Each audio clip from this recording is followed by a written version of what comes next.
याद रखना चाहिए, अच्छे और बुरे भावों की उत्पत्ति, ये 10 बातें प्रधान होती हैं। आपके अंदर अच्छे भाव आ रहे या बुरे भाव आ रहे तो उनमें ये 10 बातें प्रधान हैं। पहला, स्थान। आप कहां बैठे हैं, कहां रह रहे हैं, किस जगह खड़े हैं, आपको स्थान देख करके ही बर्ताव में उतरना है। जैसे मदिरालय है, आप वहां खड़े होंगे तो तमोगुण अपने आप बढ़ने लगेगा, आसुरी प्रवृत्ति बढ़ने लगेगी। ऐसे ऐसे जिस स्थान पर खड़े होने से, देखने से, बात करने से हमारी वृत्ति बिगड़ रही, उस स्थान का तत्काल त्याग कर देना चाहिए, वहां से हट जाना चाहिए। पहला है स्थान। जैसे सत्संग, यमुना जी का एकांतिक पावन तट, किसी लता के नीचे, किसी संत भगवान के सानिध्य में, अब हमारा ये स्थान भजन वृत्ति बढ़ाएगा। उस व्यक्ति का घर जिसके पास जाने से वासनाएं बढ़ रही, उस स्थान में जहां दृश्य देखने से हमारे अंदर गंदी बातें आ रही, पहला है स्थान। दूसरा है अन्न। बहुत बड़ा प्रभाव अन्न का होता है। अगर अधर्म के द्वारा कमाया हुआ अन्न है तो बुद्धि अधर्म में ही लगेगी। यदि भोजन पकाते समय, रसोई रांधते समय आप विकारात्मक चिंतन कर रहे हैं तो कोई भी प्रसाद पाए उसके अंदर विकार जागृत हो जाएगा। अन्न का बहुत बड़ा प्रभाव पड़ता है। एक बार पूज्य पादुड़िया बाबा जी महाराज अपने परिकर के साथ भ्रमण में थे तो किसी बड़े धनी मानी ने निमंत्रण दिया, महाराज आज यहीं रुको। तो बाबा ने कहा हम लोग गांव के अंदर नहीं रुकते। तो बाहर कोई वृक्षों का समुदाय, जंगल जैसा, तो उसमें वहां रुके, पर भोजन उनकी तरफ से, भोजन सबने पाया। जब सुबह हुआ तो महात्मा जन, साधक जन एक दूसरे की तरफ देखे और बोले आज तो हमको बड़ा दोष हुआ, गंदा स्वप्न आया और हमारा संयम बिगड़ गया। बोले ये तो हमको भी हुआ, जितने थे सबको हुआ। उड़िया बाबा के समीप गए, बाबा ने कहा अच्छा ऐसा हुआ, ये तो अन्न दोष है, बुलाओ सन्न पवाने वाले को, फिर चलेंगे। बुलाया और बाबा ने कहा बिल्कुल सत्य बोलना, नहीं तो आप जानते हो इतने महात्माओं के संयम को आपने भ्रष्ट कर दिया, सत्य बोलना क्या बात है। उनका महाराज संतान नहीं हो रही थी, सुना था आप बहुत सिद्ध महापुरुष हैं तो आपके परिकर को इसीलिए पवाया, अंदर काम भाव था कि हमारे कामना थी कि संतान उत्पन्न हो, वैसे चिंतन करते हुए बनाया ऐसे। बोले सब का संयम नष्ट कर दिया, होश में, नरक जाने वाली बात मत सोचो।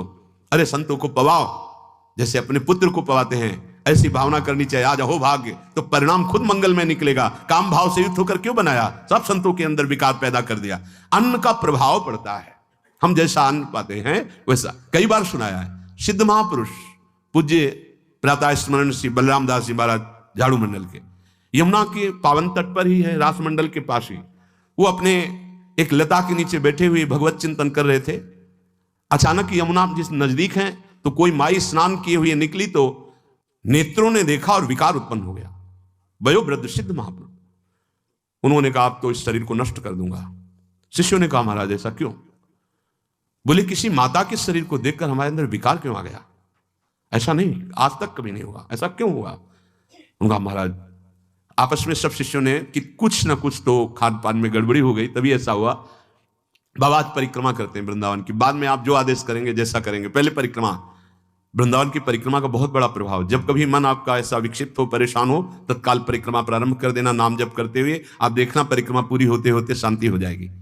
बाबा ने खूब नाम कीर्तन करते हुए शिष्यों के साथ परिक्रमा दी, मन का विकार शांत हो गया। उनका ऐसा कैसे हो सकता है कि हमारे अंदर विकार आ गया, ये बड़ी सूक्ष्मता का विषय है। कल प्रसाद कहां से आया था, तो उस समय लाडले गोविंद देव जी महाराज यहीं विराजमान थे वृंदावन में। बोले तो ठाकुर गोविंद देव जी का प्रसाद आया था। लकुट उठाई, गए वो तो भगवत स्वरूप, तस्मित जने भेदा भावात, भगवान और भगवान के ऐसे जनों में भेद नहीं होता, वो भगवत स्वरूप होते हैं। गए और कहा बताओ आपका प्रसाद न पावे तो अपराध लगे कि प्रसाद नहीं पाया, और प्रसाद पावे तो हमारे अंदर काम जागृत हो जाए, हम तो मरे ना दोनों तरफ से। तो ठाकुर जी बात कर रहे थे, दूसरों को नहीं सुनाई दे रहा था, कह रहे थे कि देखो नाराज मत हो, कलकत्ता की वैश्या थी, उसने भोग लगाया, अब उसने भोग लगाया तो हमने चख पाया, तो आपको प्रसाद का किनका लेना चाहिए। किसने कहा था कि पूरा प्रसाद पाइए, जरा से किनका ले लेते हो, मधुकरी पाते। हाँ ये बात आपकी मान, तो हमारा तो पूरा विश्व है, कोई भी भोग लगाएगा हम तो पाएंगे। हमारे प्रसाद की निष्ठा आप सबके हृदय में, तो किनका लीजिए, पूरा मत पाइए। सोचिए, भगवद अर्पित प्रसाद और वृत्ति, भगवान ने आदेश किया किनका पाओ, मां धोकर ही मांग के खाओ। यहां वर्णन कर रहे, यदि हम अन्न थोड़ा भी हमारे अंदर दूषित चला गया, तो जब कभी ऐसी विकार की भावना हो, आपके अंदर विकार बन रहा है, तो खोजिए। आपने कोई दृश्य देखा है, आपने किसी से बात की है, आपने कोई ऐसा संकल्प बनाया, नहीं, तो फिर भोजन दोष आ गया। अब आज उपवास कर दो, जब तक वो वृत्ति न नष्ट हो तब तक कुछ मत पाना, जल से काम चलाना, तो एक दिन एक पहर अपने आप शांत हो जाएगा। अगर बहुत विकलता हो रही तो नाम कीर्तन शुरू कर दो, भोजन मत पाना, नाम कीर्तन शुरू, बिल्कुल शांति मिल जाएगी, बिल्कुल। और ये तो उदाहरण महापुरुष इसलिए देते कि हम सावधान रहें। हमारे अच्छे भाव या बुरे भाव में ये 10 बातें बहुत प्रभाव डालती हैं। पहला स्थान, दूसरा अन्न, और तीसरा जल।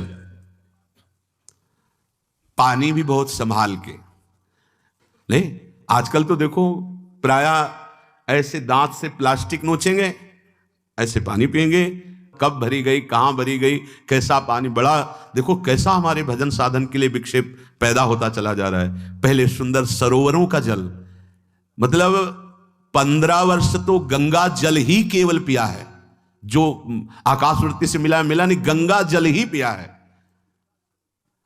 कुआं का जल, फिर आया हैंडपैप का जल, अपवित्र होने लगा।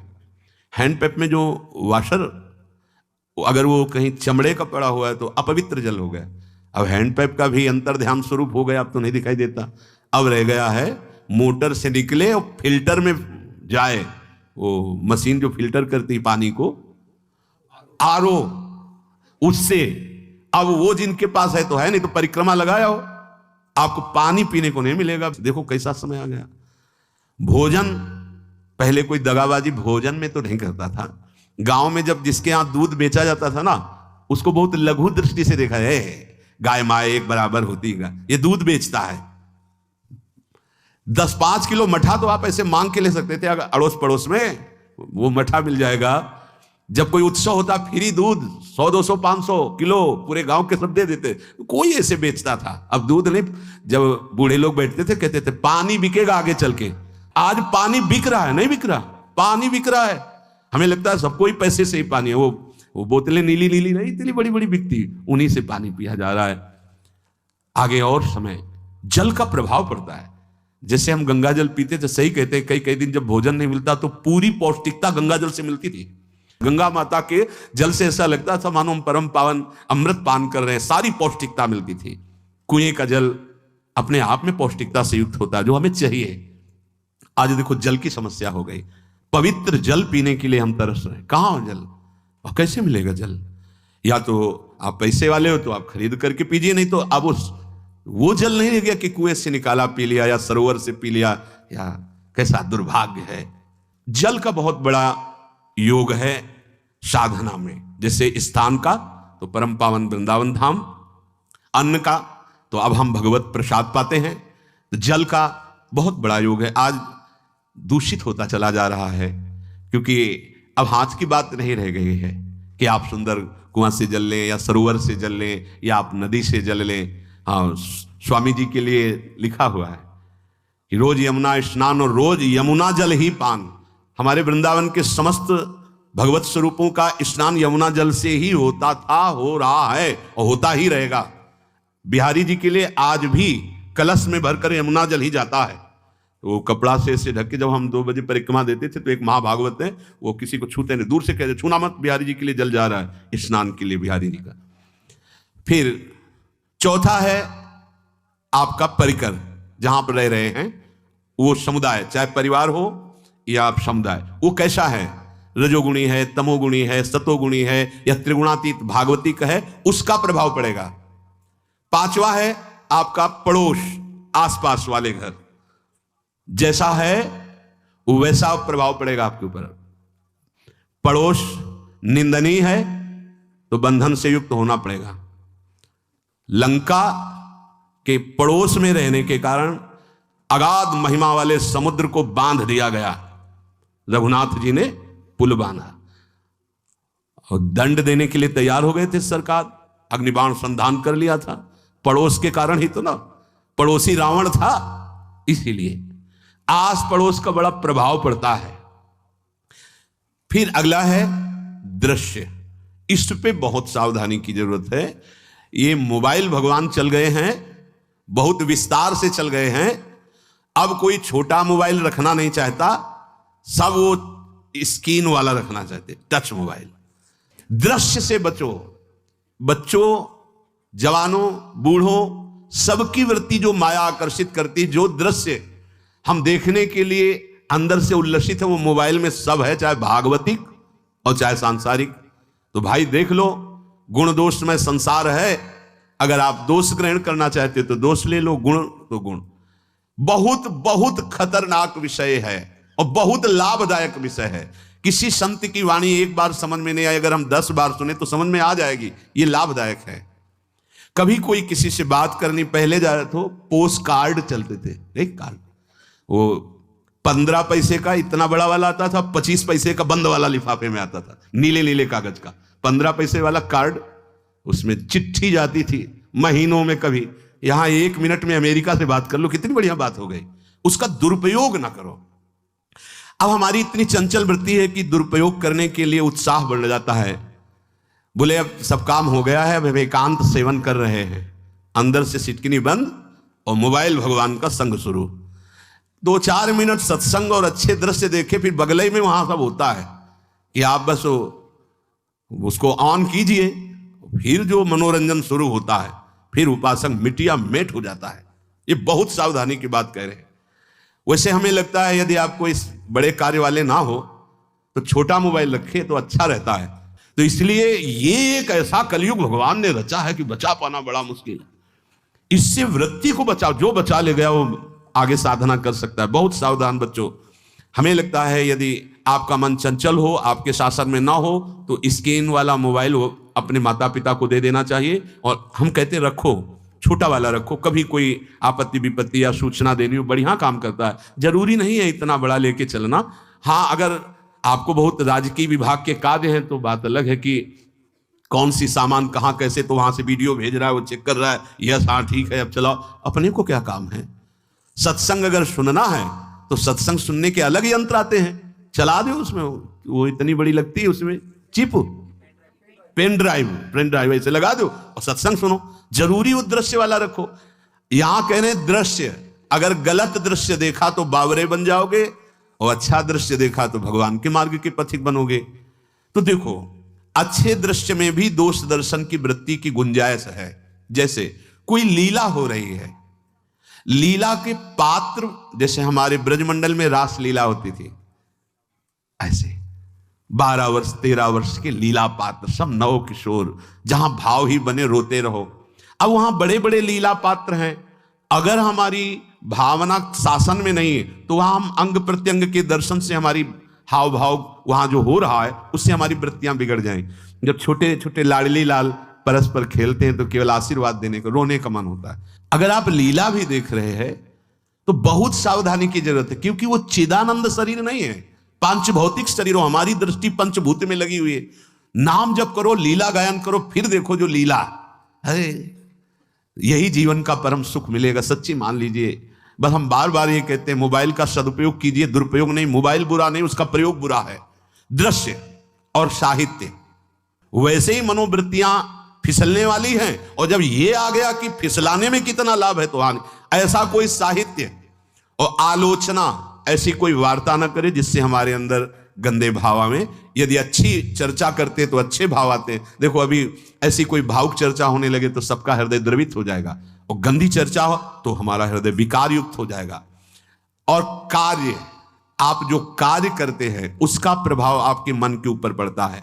और उपासना, आप उपासना भोगों की करते हैं या योग की करते हैं, ये 10 से भाव बनते हैं और 10 से भाव बिगड़ते हैं। स्थान, अन्न, जल, परिवार, अड़ोस पड़ोस, दृश्य, साहित्य, आलोचना, आजीविका का कार्य और उपासना। यदि ये भागवतिक हुए तो आपके अंदर भगवत भाव बढ़ेगा, और यदि ये रजोगुणी तमोगुणी हुए तो आपके अंदर आसुरी भाव बढ़ेगा।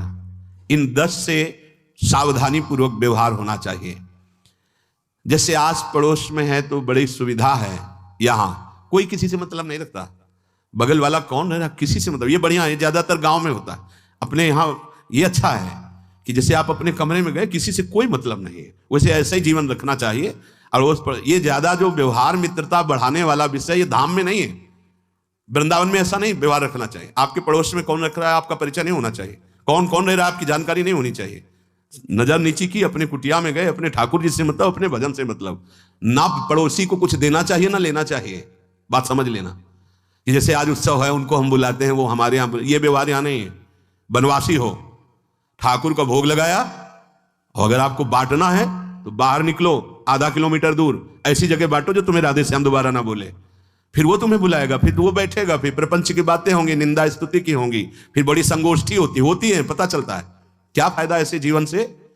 आप वनवासी हो, समय एकांत में दीजिए, अपनी कुटिया में बैठिए, नाम जप कीजिए, निकलिए, सत्संग सुनिए, ठाकुर दर्शन कीजिए, परिक्रमा कीजिए, फिर अपनी कुटिया में।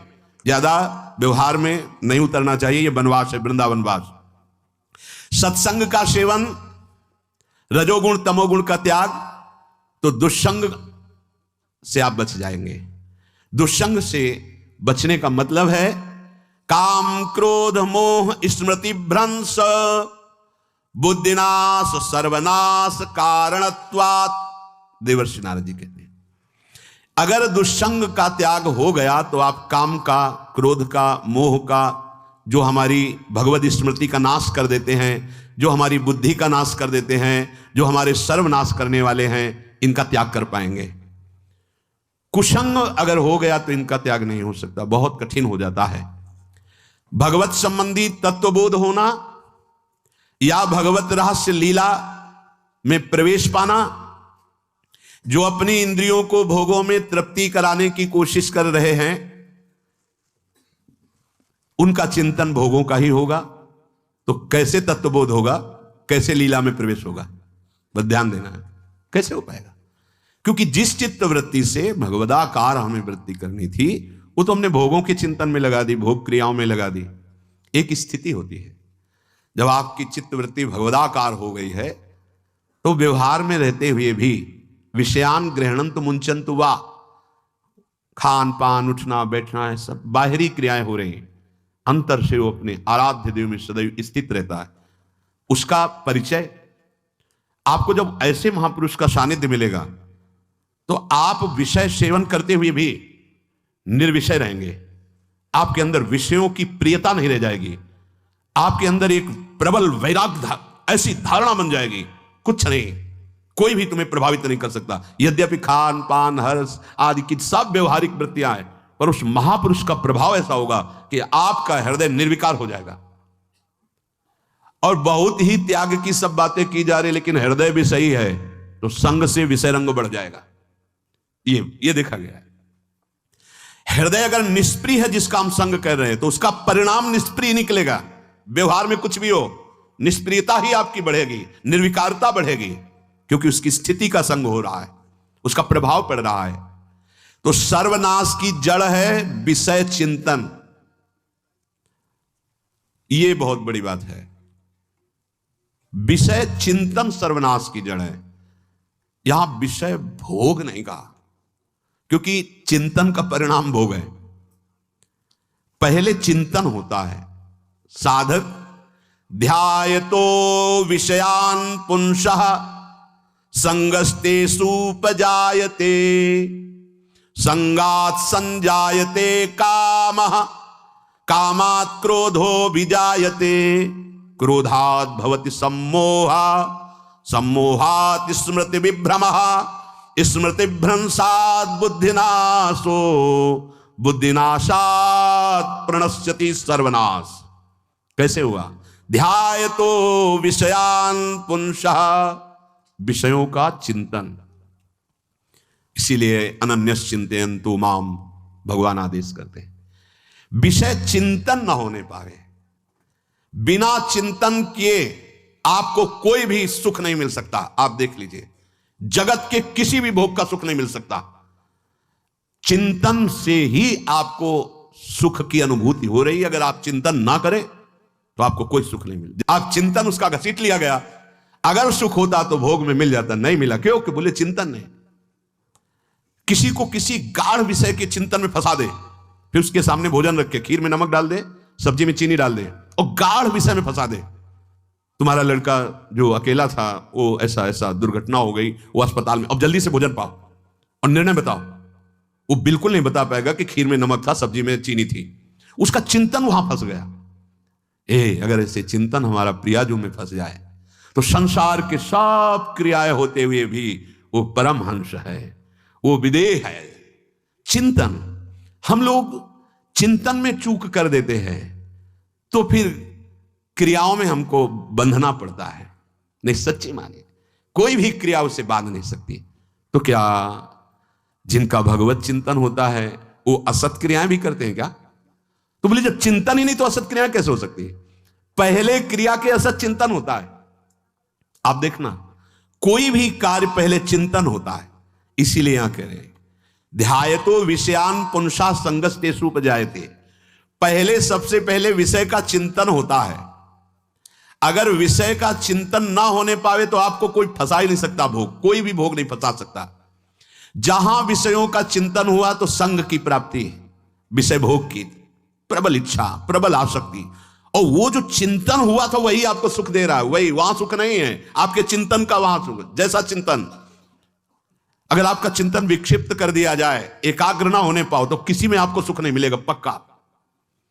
अगर वही चिंतन सावई मना कृष्ण पदार विंदे हो तो कोई सुख है। गोपी जनों के पति भी हैं, पुत्र भी हैं, पूरे परिवार की सेवा करती हैं, और बड़े बड़े परमहंस उनकी चरण रज वंदना करते हैं। क्यों? क्योंकि उनका चिंतन भगवान का हो रहा है।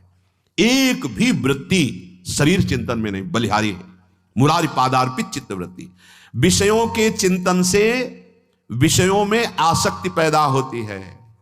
आसक्ति से विषय कामना की प्रबलता और क्रिया होती है, और क्रिया में बाधा पड़ने से क्रोध पैदा होता है। क्रोध से मूढ़ता छाती है, मूढ़ता से स्मृति भ्रमित हो जाती है, स्मृति भ्रंश से बुद्धिनाश होता है, और बुद्धिनाश ही सर्वनाश है।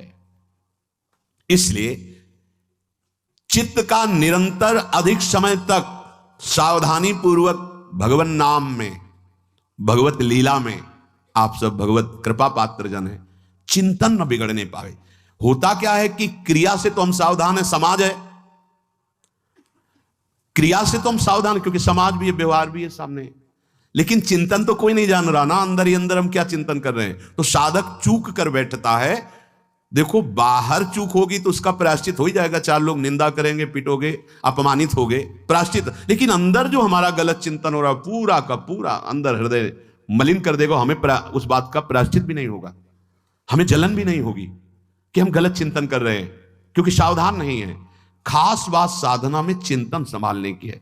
काम, क्रोध, मोह, स्मृति भ्रंश, बुद्धिनाश, सर्वनाश कारणत्वात्। देवर्षि नारद जी कह रहे हैं चित्त का जहां अधिक चिंतन होता है वही हमारी तन्मयता बन जाती है, वही हमारा स्वरूप होने लगता है। बोले बहुत कामी पुरुष है, बोले बहुत क्रोधी पुरुष है, बोले बहुत नीच पुरुष है, पूरा संबोधन होने लगा उसके लिए, क्योंकि वो उसी चिंतन से, वैसी क्रियाओं से। अरे बोले तो बड़े भगत हैं, भगवान के स्वरूप है साक्षात। जो हम अधिक चिंतन करते हैं वही क्रियान्वित होता है, जो क्रिया होती है, चिंतन होती है, वैसे हमारा स्वरूप बन जाता है, वैसी हमारी स्थिति हो जाती है।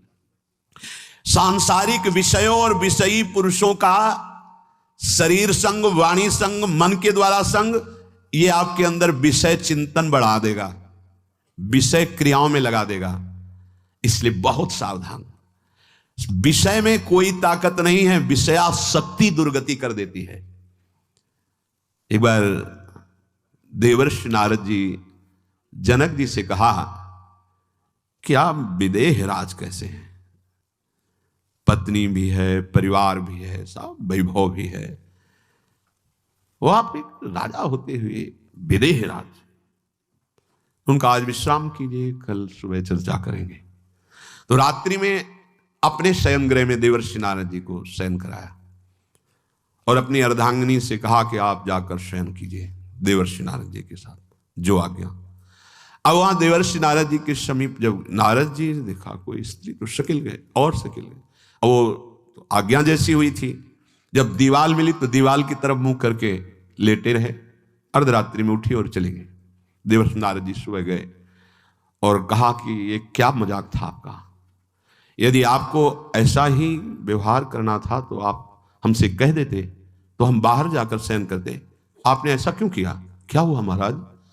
जब हम वहां शयन कर रहे थे, कुछ रात्रि व्यतीत होने पर आपकी अर्धांगिनी आई और लेट गई सैया पे। उनको पता नहीं कि एक देव ऋषि के साथ ऐसा व्यवहार नहीं कर। फिर क्या हुआ महाराज? फिर हम और खेलते गए, फिर दीवाल मिली तो उधर मुंह करके फिर सो गए। तो तुमने स्त्री को दीवाल नहीं समझा, दीवाल को दीवाल समझा। यही आप में और हम में फर्क है। आपके लिए जैसे दीवाल निश्चिंतता का कारण है, ऐसे ही हमारे लिए स्त्री होते हुए भी वो दीवाल की तरह ही है, किंचन मात्र विकार उत्पन्न नहीं कर सकती। यही अंतर है। इसी बात से हमको विदेहराज कहते हैं।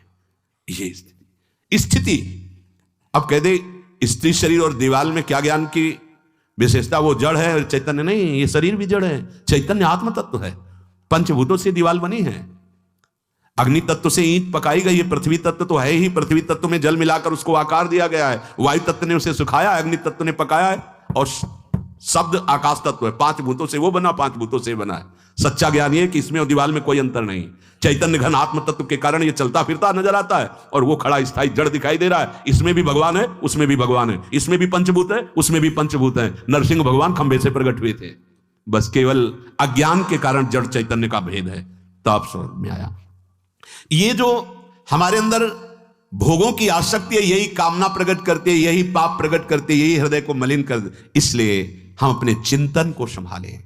चित्त चोर के चरणारविंद का चिंतन करें, निरंतर नाम जप करें, भगवद आश्रित रहें। प्रभु अपने भक्तों की रक्षा करते हैं, जैसे मां अपने बच्चे की। करूं सदा तिनके रखवारी, जिम बालक राखे महतारी। राधा राधा राधा, शिष्य जागे। श्री राधा वल्लभ लाल।